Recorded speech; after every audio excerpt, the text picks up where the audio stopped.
we have to protect ourselves. We have to protect ourselves from the terrorists. We're so frightened now. It just makes no sense to me. It seems to me like the old America would have just said, fuck those goddamn terrorists. Went over to Afghanistan, killed Osama bin Laden and all his little flunkies, got the fuck out and went about their fucking business, rebuilt the towers exactly the way they were, maybe a little better, put a little plaque up, and that's it. America has one little cry and he licks its wounds and goes on with life.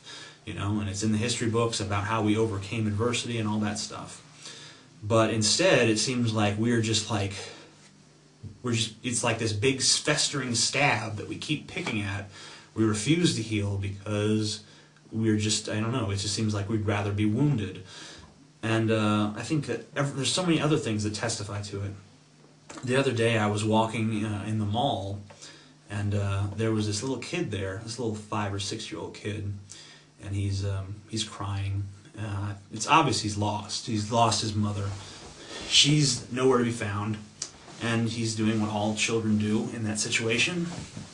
Hold on while I reposition my legs here. He's doing what all kids do in that situation. He's crying. So I see this guy walking over to him. I'm like, okay, someone's going to help him. That's good. And at the last minute, the guy kind of like squints his eyes and looks up at the ceiling, sort of like he's thinking about something. He's considering something. And then he kind of just veers away from the kid. And I'm like, well, what the fuck was up with that? Because it looked like the guy wanted to help him, but he stopped at the last minute. So I went over there to the kid, and I'm about to ask the kid what's wrong, but then the same thing that must have occurred to that guy occurred to me. If I'm walking around with this kid in this mall, and his mom sees me before I see her, she might think, oh man, some guy's trying to abduct my kid. And, in the past, that would just be like, oh, well, it's just misunderstanding and all that. So here's your kid back. I was just helping him try to find you, etc. Or, and now you're worried. Now all you can do, you see a kid crying in the middle of the mall, and you don't want to help him because you don't want to be a sex offender for the rest of your life. So we have this weird thing where it's like, I don't know, it's like we passed all these sex offense laws and stuff because we're so afraid for the children. And, we took a little imaginary problem and we made it into this big, huge, real problem that no one addresses, and we just keep exacerbating it because we've refused to see the real problem, and that it's us, and we keep seeing this imaginary problem, which is these rampant child predators everywhere, which is ridiculous. So I mean, we're just these little frightened, cowardly people that are cringing in these corners everywhere, scared of our own fucking shadows, jumping at every little sound. And I think that's why we've seen a resurgence in Christianity, because people are just such frightened little weak animals.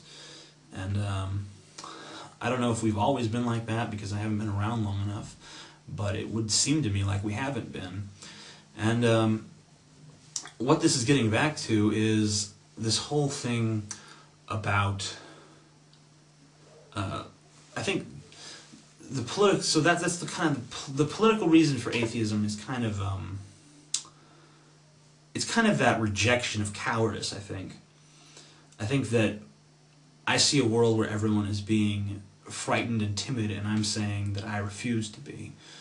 I don't want to be a coward like the rest of these people. I'm not going to be intellectually cowardly, and I'm not going to be fearful of anybody, including this government, including any other government, including any religious power, including anybody. I'm not going to be fearful. I'm not going to invite danger into my life, but I'm not going to live my life in fear. That's not going to happen. So that's my political reason for being an atheist. But the logical reason is what's really important, because because the political thing really boils down to an emotional reason. And emotional reasons can lend you passion, but they should never be the sole basis of your beliefs. And I think that atheists who base their beliefs on their emotional feelings are probably very susceptible to being as irrational as Christians or any other religion. And I think those are the atheists that give atheists a bad name oftentimes. But I don't really see many of those. I think that most people who do start off with an emotional reason will build upon it with intellectual reasons until really that becomes the basis, you know. But I hope that that roundabout kind of rant has touched upon what you were getting at, what you wanted to know. If not, I apologize. But it's really good to see an anarchist that's very articulate like yourself. And I wish you all the best of luck. I think you should get a better mic system. I think you should get a camcorder or something, because the sound quality really, to me, if I like someone on YouTube and they have a shitty mic quality, I'm liable to just say, yeah, I like them, but I ain't gonna listen to that. So just try to get a better mic set up, because I think it'll help you out a lot. I think one of the reasons I have so many subscribers is because the sound quality is pretty good and the picture quality is pretty good. And so go ahead and get that stuff, because I think it'll help you out a lot. And you know, anyway, I'm ranting endlessly here. I need caffeine so badly. I probably won't even post this. Well, if I have, I guess you'll see. So, anyway, peace.